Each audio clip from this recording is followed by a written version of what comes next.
आज जो चाहे केजरीवाल हो, चाहे ममता बनर्जी हो, चाहे लालू के सपुत्र तेजस्वी यादव हो या अगले, आज सब लोग एक क्यों है? एक आदमी को हराने के लिए पूरा देश मिला हुआ किसको हरा दिए, तो मुद्दा बचा ही नहीं है, तो करेंगे। हाँ,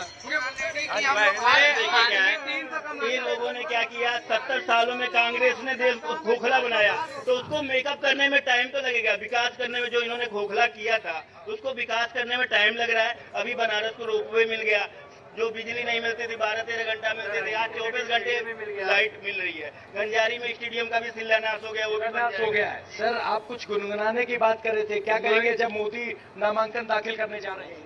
करे मणि मणि शंकर दे गए पित्रोदा दे गए ताज, मणि मणि मणि शंकर दे गए पित्रोदा दे गए ताज, जिससे पूछो एक ही उत्तर पप्पू जिम्मेदार, जगीरा सारा रा रा रा, जगीरा सारा रा रा रा।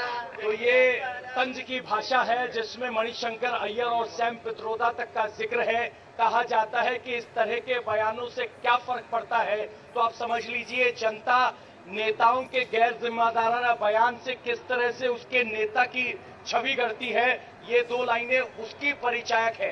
दो अहम बयान सैम पित्रोदा की तरफ से एक बयान आया था कि जो विरासत कर है वो लगाया जाएगा, जिसके बाद उन्हें ओवरसीज कांग्रेस के अध्यक्ष के पद से इस्तीफा देना पड़ा था, और ये बातें कैसे जमीन पर उतरती है वो बात यहाँ करते हुए नजर आ रहे हैं। बाबा यहाँ खड़े हैं। सर पर धूप से बचने के लिए रुमाल लगाए रखिए। यहाँ खड़े हैं, तापमान ज्यादा है, आपका यहाँ खड़ा होना मोदी जी के लिए क्यों जरूरी? हमारे प्रधानमंत्री हैं और देश के लिए उन्होंने बहुत बड़ा काम किया और विश्व में उनका नाम है, पूरे देश का नाम उन्होंने विश्व में बड़े गर्व से लिया जाता है आज, इसलिए मैं उनके इंतजार में खड़ा हूँ। आज उनका नॉमिनेशन है, उनके समर्थन में। तो देख लीजिए, जो लोग कह रहे हैं कि गर्मी की वजह से मत प्रतिशत कम है, समर्थक गर्मी की चिंता नहीं कर रहे। गुड़िया आ गई है, बिग फैन हो। अरे मोदी जी और आपके, अरे हमारे नहीं। अच्छा ये बताइए, वोट रहे हैं आप?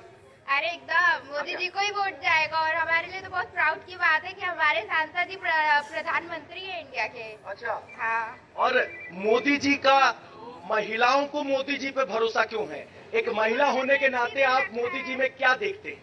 वो सेफ्टी बहुत दे रखे हैं, और हमारे हर चीज में, एजुकेशन में उन्होंने बहुत आगे हमें करके रखा है।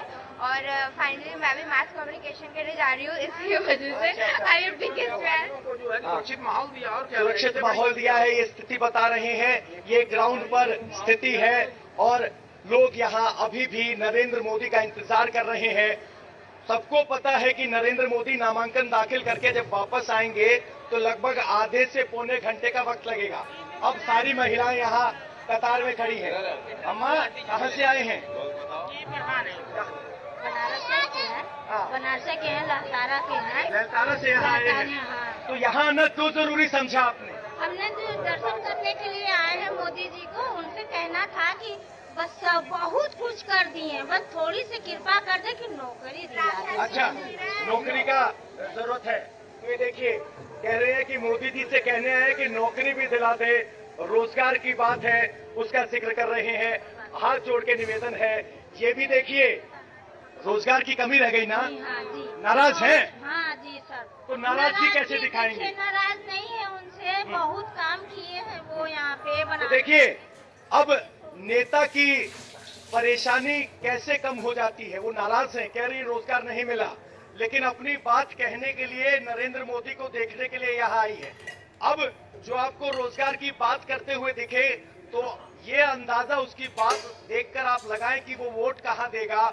बड़ा मुश्किल काम है, और यही हमने जमीन पर देखा है कि बहुत से मुद्दों पर मुखर होकर जनता बात करती है, विरोध करती है, बावजूद इसके वोट भी करती है और समर्थन करती है किसी नेता का, लेकिन बावजूद उसके विरोध में वोट भी करती है। ये भारतीय मतदाता का वो गुप्त तंत्र है जो चुनाव में मसाला या चुनाव में इंटरेस्ट बनाए रखता है कि परिणाम क्या होगा। 4 जून का सबको इंतजार है। क्या कोई शंका है 4 जून के परिणाम को लेकर? 400 पार, ये तो संदेह नहीं है। ये तो नेताजी वाला डायलॉग हुआ, आपका आकलन बताइए। उनका कार्य बोल रहा है, पूरे देश के लोग बोल रहे हैं। तो अब जो तस्वीरें आप देख रहे हैं इसमें आपको स्पष्ट दिखाई दे रहा होगा कि प्रधानमंत्री नरेंद्र मोदी ने अपने डॉक्यूमेंट्स का वो सेट डीएम को पेश कर दिया है, जिसके जरिए वो यहाँ पर नामांकन दाखिल करने के लिए पहुंचे हैं। उनके साथ उनके प्रस्तावक शास्त्री जी दिखाई दे रहे हैं। पीछे की कतार में आपको उनके प्रस्तावकों के अलावा उत्तर प्रदेश के मुख्यमंत्री योगी आदित्यनाथ दिखाई दे रहे हैं। डीएम इस वक्त प्रधानमंत्री नरेंद्र मोदी के कागजों की कोशिश कर रहे हैं। नॉमिनेशन की जो डॉक्यूमेंटेशन है वो चेक हो रही है, तब तक वो अपने प्रस्तावक के साथ चर्चा कर रहे हैं। तो प्रधानमंत्री नरेंद्र मोदी को आप देख रहे हैं, प्रधानमंत्री नरेंद्र मोदी ने अपना जो नामांकन है वो दाखिल कर रहे हैं और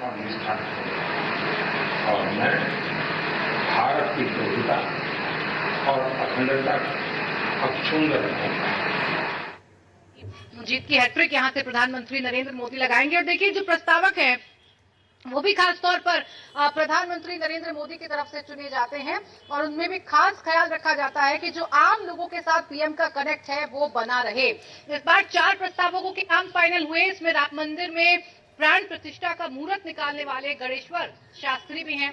इसके अलावा बैजनाथ पटेल, लालचंद कुशवाहा और संजय सोनकर हैं जो प्रधानमंत्री नरेंद्र मोदी के प्रस्तावक बने हैं। प्रस्तावकों में अगर जातीय समीकरणों को साधने की कोशिश को देखेंगे आप तो एक ब्राह्मण है, 2 ओबीसी और एक दलित चेहरे को शामिल किया गया है।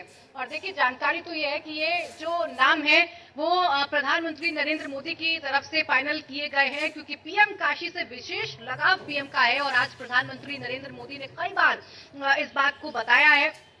दशाश्वमेध घाट पर आज पीएम ने अपने दिन की शुरुआत की, गंगा सप्तती, गंगा में डुबकी लगाई, पूजा अर्चना की और फिर क्रूज पर सवार होकर नमो घाट पहुंचे। यहाँ से काल भैरव मंदिर पहुंचे, कोतवाल है काशी के, वहां पर दर्शन पूजन करने के बाद उनका आशीर्वाद लेने के बाद प्रधानमंत्री नरेंद्र मोदी सीधा कलेक्ट्रेट पहुंच गए। और फिलहाल हम आपको तस्वीरें दिखा रहे हैं अपने प्रस्तावकों के साथ। पीएम मोदी इस वक्त कलेक्ट्रेट में हैं, अपना नामांकन दाखिल कर रहे हैं। यहां से बाहर निकलते हुए प्रधानमंत्री नरेंद्र मोदी की तस्वीरें हम आपको दिखा रहे हैं और चारों प्रस्तावक इस वक्त प्रधानमंत्री नरेंद्र मोदी के साथ हैं। और इसके साथ ही साथ मुख्यमंत्री योगी आदित्यनाथ भी प्रधानमंत्री नरेंद्र मोदी के साथ हैं। तो पीएम यहां से तीसरी बार अपना नामांकन दाखिल कर रहे हैं।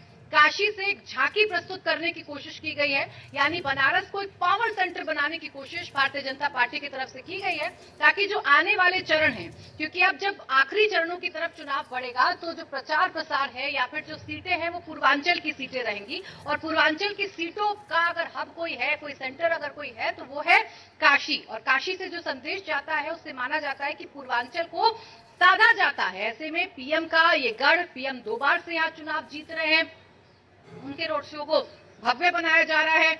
और उनका जो रोड शो है वो कल हुआ और आज उनका जो नामांकन है वो पीएम दाखिल कर रहे हैं। और यहाँ से पीएम का जो कार्यक्रम है वो बीजेपी कार्यकर्ताओं से मिलने का है, उनसे बातचीत करने का है। नामांकन दाखिल करने के बाद पीएम यहाँ से सीधा रुद्राक्ष सेंटर जाएंगे, जहाँ पीएम कार्यकर्ताओं से मुलाकात करेंगे, नेताओं से मुलाकात करेंगे। और देखिए इस पूरे के पूरे कार्यक्रम को कितना बड़ा बनाया गया है ये अंदाजा आप ऐसे लगा सकते हैं।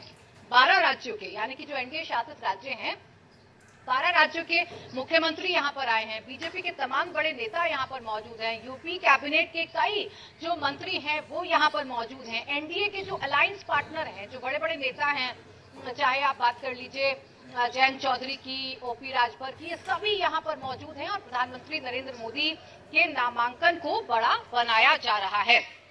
अब जो प्रस्तावक आपको पीएम के साथ अंदर नजर आ रहे हैं, कलेक्ट्रेट ऑफिस में नजर आ रहे हैं, उनके बारे में भी जान लीजिए। गणेश्वर शास्त्री, पंडित गणेश्वर शास्त्री द्रविड़ मूल रूप से दक्षिण भारत